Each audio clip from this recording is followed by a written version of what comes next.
Hello everyone, আসসালামু আলাইকুম। বর্তমান যে অন্তর্বর্তীকালীন সরকার, তার মাঝে আমরা দুইজন তরুণ, একদম তরুণ বৈষম্য বিরোধী আন্দোলনের দুইজন তরুণকে আমরা দেখলাম। দেখে খুব ভালো লাগলো যে তরুণ প্রজন্মরা দেশ গঠনে এগিয়ে আসছে।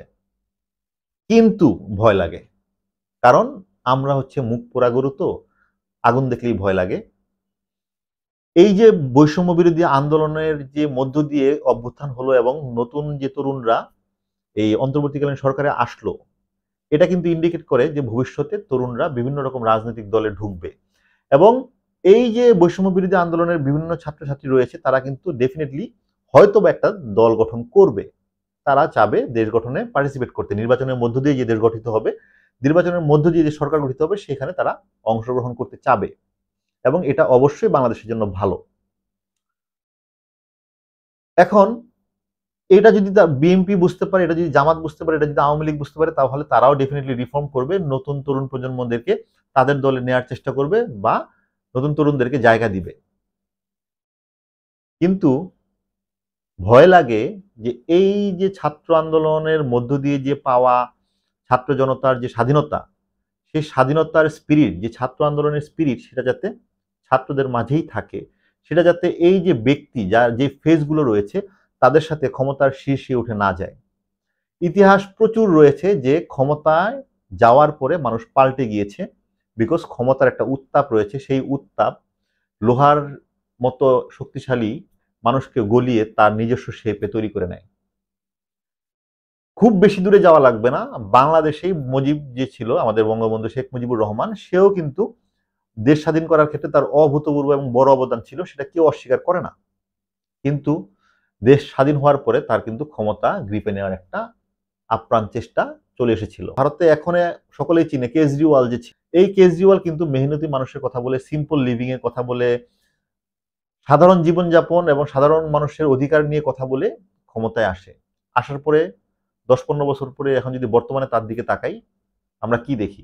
সেও ক্ষমতাবানদের মতো হয়ে গিয়েছে।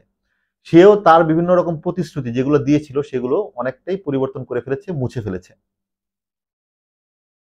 আমাদের যে ছাত্র আন্দোলনের মধ্য দিয়ে যে কতগুলো ফেস পেলাম, নতুন তরুণ প্রজন্ম পেলাম, তারা যাতে এখন থেকে 10 বছর পরে একই রকম ভাবে ক্ষমতা লোভী না হয়ে যায়, সেই আশা রাখি। বিকজ আমি আশা করি এই তরুণ প্রজন্ম বাংলাদেশকে সঠিক পথ দেখাবে।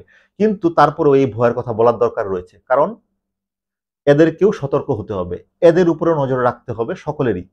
কারণ সমালোচনা করা উচিত সকলেরই, সবকিছুরই সমালোচনা হয় এবং সমালোচনা একটা সঠিক দিক নির্দেশনা করে, এদিক ওদিক যেতে দেয় না। বাংলাদেশের আওয়ামী লীগেও কিন্তু বহু ছাত্র নেতা ছিল, মানে 1960-70 থেকে উঠে আসা বহু শক্তিশালী ছাত্র নেতা ছিল, যারা পরবর্তীতে মন্ত্রী এমপি হয়ে অবসরে গেছে। কিন্তু তারা যে ভুলটা করেছিল, তারা হচ্ছে তাদের যে ছাত্র আন্দোলনের যে স্পিরিটটা, সেটা তাদের সাথেই নিয়ে গিয়েছিল, ছাত্রদের মাঝখানে রেখে যায়নি। আমি আশা করব ছাত্র আন্দোলনের এই স্পিরিট এবার যে 24-এ পেলাম আমরা, সেটা ছাত্রদের মাঝেই থাকবে।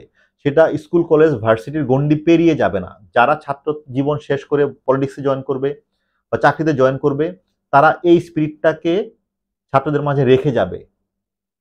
যারা নতুন ছাত্র আসবে এখন থেকে 10 বছর পরে হোক বা 5 বছর পরে হোক অথবা 2 বছর পরে হোক, তাদেরকে যাতে মনে না হয় যে যা ছিল সব আগের জেনারেশন বা আগের যারা ছাত্র আন্দোলন করেছে তারা নিয়ে চলে গিয়েছে। 10 বছর পরে যদি কোনো ছাত্র আবার আন্দোলন করে এবং সেই 10 বছর পরে যে যারা ক্ষমতায় থাকবে, সেখানে যদি এই বর্তমান সময়ের তরুণরা থাকে, তারা যাতে আবার এই শাসক গোষ্ঠীর মতো নির্যাতন না করে ছাত্রদের উপর। কারণ ক্ষমতা খুব খারাপ জিনিস, ক্ষমতা মানুষকে চেঞ্জ করে দেয় এবং সেই ক্ষমতা কেউ ছাড়তে চায় না, ইতিহাস সাক্ষী। এই তরুণ প্রজন্ম ভুল করবে না, সেই আশাবাদ ব্যক্ত করি। এবং অবশ্যই সকল জনগণের উচিত হবে তাদের উপর ওয়াচ ডগের মতো নজর রাখা, যাতে কোনো ভুল করলে তাদেরকে শুধরে দেওয়া যায়। যারা প্রবীণ রয়েছে তারা যাতে তাদেরকে পথ দেখিয়ে দেয়, তাদেরকে হাঁটতে শিখায়, কিভাবে পরিচালনা করতে হয় দেশ।